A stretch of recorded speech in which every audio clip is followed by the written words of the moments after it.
Hi, Tiana here from Mind Body Movement Center.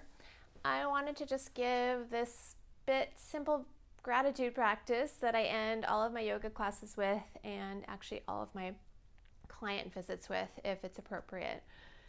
It's just simple, it's nothing new, nothing miraculous, except it does bring a little bit of grounding, centering to either take with you during the day and just to bring you into the very present moment.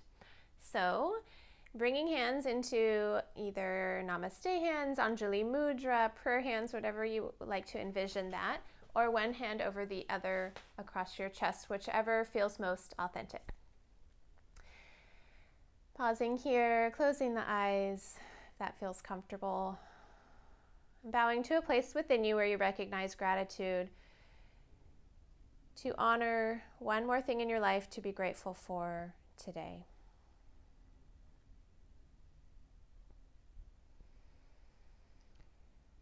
And that gratitude bag might be mighty large, and I hope that it is, but with that, we bring this to an end, inhaling, opening arms and offering that gratitude outward, and then exhaling, holding on to that gratitude real close, at least for the rest of the day. And we breathe in,